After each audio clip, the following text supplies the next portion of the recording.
Bonsoir à tous dans cette nouvelle émission de la revue de presse d'après-course du Grand Prix de Jeddah.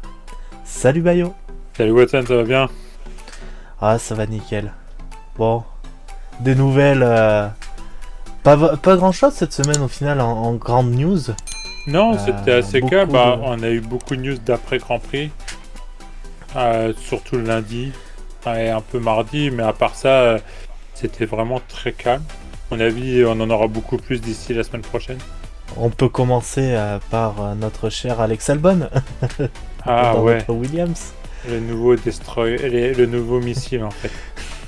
C'est le nouveau Magnussen. C'est le nouveau Fiat aussi, The Ah oui, Torpedo. c'est Kvyat, c'est vrai, c'est Kvyat qui s'appelait Tornado. Ah, et le Torpedo. Torpedo? Comment il l'appelait? Torpedo. Ouais, The Torpedo. tu vois, maintenant c'est Albon. Albon, le Thaïlandais Torpedo. Non, mais il a quand même un petit peu abusé. J'aime beaucoup Alex Albon, mais essayer de faire un forcing comme il a essayé de faire sur Stroll, puis rentrer dans Stroll, il n'y avait aucune possibilité qu'il puisse ne pas l'éviter. Il a freiné beaucoup trop tard. Il avait aucun angle pour tourner parce qu'il était déjà collé quasiment contre le rail.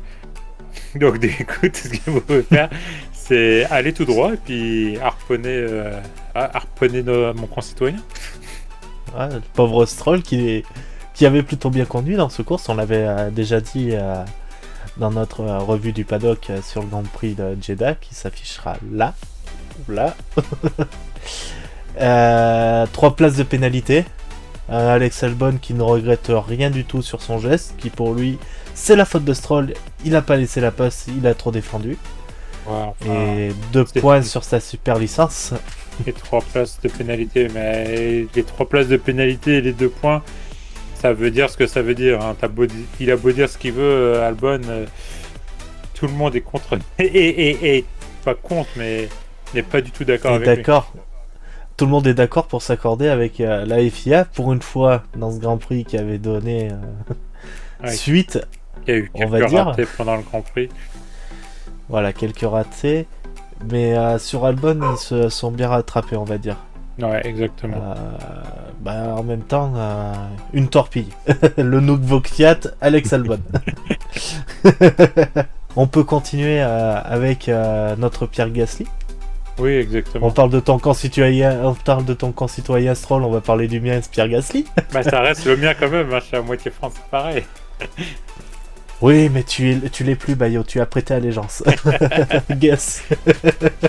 Gasly qui s'est plaint pendant les derniers tours du Grand Prix de douleur au niveau de l'estomac. Des intestins. Pendant 5 tours. Ouais, au point qu'il a failli s'évanouir, qu'il a faillu avoir un malaise, donc ça veut dire s'évanouir. C'est ça. Personnellement, je pense que il devrait y avoir une limite parce que il se serait évanoui au bout de d'une des lignes droites. Il aurait fait un tout droit, puis devant c'est des murs. Hein. Pas parce qu'il y a un virage, il y a un mur en face s'il prend pas le virage. Donc un virage s'il aurait été tout droit, c'était à 270 dans un mur pris de face. Je pense que le Grand Prix aurait été pas mal tragique, je pense, parce que même si les voitures sont faites solides, un face à face contre un mur à 270, je suis pas sûr que ce soit pas mortel, surtout s'il s'évanouit. Donc c'est ça. Pierre Gasly qui a hurlé dans sa voiture de douleur. Et en fait, le vrai truc, c'est qu'il faudrait qu'on sache c'est quoi qui a causé cette souffrance. Est-ce que c'est dû au pop passing? Comment? Je me rappelle jamais du nom en français. Du marsouinage. Est-ce que c'est dû au marsouinage ou est-ce que c'est dû à quelque chose qu'il a mangé et puis qu'il apparaît qu'il avait du mal à digérer? Ou est-ce que c'est dû à un problème d'appendicite ou à l'ambiance du circuit où il se sentait vraiment mal parce qu'on l'avait vu avec notre cher Julien Febvre. C'est ça, quand ils ressortaient de leur réunion, Pierre Gasly en meneur, convaincu de ses idées, mais peut-être pas convaincu de la décision finale. En fait, comme on avait dit, ils n'avaient pas vraiment eu le choix, donc dans le fond, 80 à 80, d'après ce que Julien Febvre a appris, il y avait entre 80 et 90% des pilotes qui voulaient pas courir. C'est ça. C'est juste qu'ils n'ont pas eu le choix de le faire. C'est ça, c'était soit ils couraient, soit ils étaient virés. Donc, mais bon, notre Pierre Gasly, qui voulait pas courir. Bon. Ah, on a eu une autre nouvelle à propos de Pierre Gasly d'ailleurs. C'est ça, Helmut Marko, le docteur Helmut Marko, qui craint que Pierre Gasly quitte la filière Red Bull s'il n'est pas dans le baquet de Bull en Perez ou de Verstappen.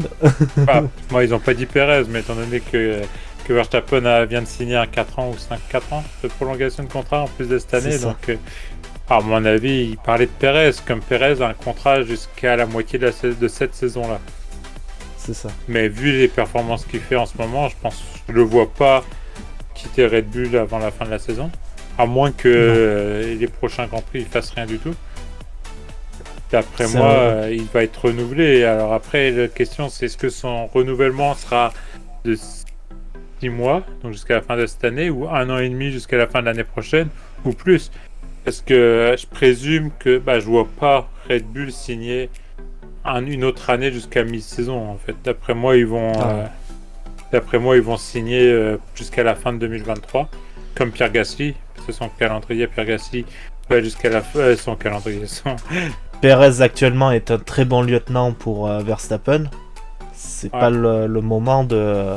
En fait, de se séparer. Le seul truc que je pourrais voir qu'ils enlèvent Perez, c'est soit Perez devient. Il y a deux options pour moi. C'est soit Perez devient mauvais, il n'arrive plus à performer du tout, ou soit il devient trop bon, puis il fait de l'ombre à Max Verstappen. Parce qu'il faut pas oublier que Red Bull est conçu autour de Max, l'écurie est faite autour de Max Verstappen. C'est ça. On va revenir un peu plus tôt dans ce week-end de course, pendant les qualifs, avec le crash de Mick Schumacher. Des dégâts sur la voiture impressionnants, et surtout coûteux, très coûteux. Ouais, à mon avis, Gene Haas, il va pas être très très content de voir la facture de réparation, parce que étant donné que c'est un des seuls sponsors de chez Haas, il s'est estimé d'après Gunther qu'entre un demi-million et $1 million. Ce qui est énorme pour une petite écurie. Surtout Haas qui a pas de sponsor. C'est pas One and One qui va leur payer ces réparations. On va espérer pour Haas quand même qu'ils arrivent à se trouver un contrat, un nouveau sponsor assez rapidement, un gros sponsor. Personnellement, pourquoi pas avec une marque américaine. C'est quand j'ai vu qu'Android avait sponsorisé McLaren, je me suis dit ils auraient quand même pu sponsoriser Haas qui est américaine. Et qui fait mieux en plus. Oui. Ou Coca-Cola, Coca-Cola qui sponsorise McLaren, peut-être se retrouver vers une Haas, on sait pas. Mais en tout cas, on espère aussi que Gunther va se retourner contre les commissaires de piste qui ont j'espère fini d'achever la voiture, littéralement. Ouais, est-ce qu'ils auraient pu récupérer autre chose dessus? Je suis pas certain. Mais bon, les seuls trucs qui sont récupérables, c'est le moteur, la suspension avant gauche, peut-être le châssis, il faut qu'ils vérifient, et les batteries. Donc ça fait pas beaucoup d'éléments sur toute la voiture. Ouais. C'est triste. Mais bon, c'est triste. À 270 km, le choc a été à 270 km/h. Contre du béton, faut pas s'attendre à mieux que ça en fait. C'est ça. Ça aurait pu être pire, il aurait pu perdre le moteur en plus. Ouais. Mais bon, heureusement, le moteur est resté. Peut-être pas de place de pénalité en vue pour la fin de saison. Enfin, on l'espère. Probablement que oui, avec la transmission. Mais la transmission, peut prendre un coup. On a vu l'apparition dans les journaux aussi du Grand Prix de Las Vegas. Oui, exactement. Ce tracé... Ça va être assez mitigé, à mon avis, chez les fans. C'est Las Vegas. Les gens vont encore se dire encore une course aux États-Unis. Mais bon, faut pas oublier que grâce à Netflix, l'essor commercial de la Formule 1, qui était quasiment à zéro avant, est quand même rendu vraiment haut. Liberty Media a fait un très bon travail là-dessus. Et du coup, étant donné que il n'y avait pas si tant de courses que ça en Amérique jusqu'à maintenant, parce qu'on avait vraiment le Brésil, le Mexique et puis le Canada. Ils nous ont rajouté le Texas, Miami cette année, Las Vegas l'année prochaine, ça fait 6 grands prix en Amérique. Ça reste peu par rapport au nombre de grands prix qu'il y a en Europe. Je comprends pas pourquoi ils ne refont pas Indianapolis. Qu'est-ce qui s'était passé la dernière fois là-bas? Bah, il n'y a plus Michelin, donc ça devrait être bon en vrai. Il y a Pirelli, ça peut que bien se passer. Non, mais pour être sérieux, je pense que c'est... Il y a des gens qui vont critiquer l'emplacement du circuit au milieu de la strip de Las Vegas, mais faut pas oublier que Las Vegas, c'est tout du show, comme c'est tout du spectacle. Faut que ce soit du spectacle, faut que ce soit brillant, faut que ça soit coloré, et faut que ce soit spectaculaire. Donc attendez-vous à des après-parties vraiment très mouvementés. D'ailleurs, il devrait sûrement avoir besoin de 2-3 semaines après le Grand Prix juste pour récupérer des afters. Bah, tu sais ce qu'on dit, hein, Bayo, hein. Ce qui se passe à Las Vegas reste à Las Vegas. Sinon, le circuit en tant que tel, le peu qu'on a vu, c'est un circuit très très rapide. Comme on a dit, faut que ce soit du show. Hein. Donc, à part la section avec les petits bitoniaux de merde qu'ils nous ont rajouté là-haut. Là. C'est ça, le virage 1-2-3 où on s'est dit, ah bah tiens, on doit tourner à droite un petit... on doit au moins une fois tourner à droite ou à gauche. C'est les seuls vrais virages en fait. C'est après ça... C'est ça, après c'est des virages très rapides. Il y a une sorte de stadium. Tu vas peut-être avoir au bout du strip, ça pourrait peut-être doubler parce que le carrefour a l'air assez large d'après Google Maps. On a été voir sur Google Maps. Au bout du strip, après le casino, après la Tour Eiffel. C'est ça, après la Tour Eiffel, la petite. une des petites Tours Eiffel.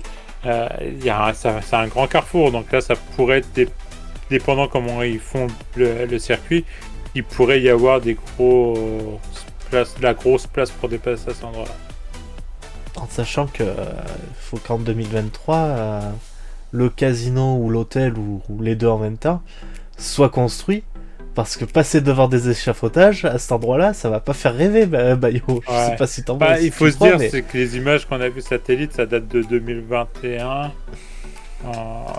Janvier 2021, je pense. Donc ça fait un an. Ça sont peut-être presque finis, on n'est pas sûr.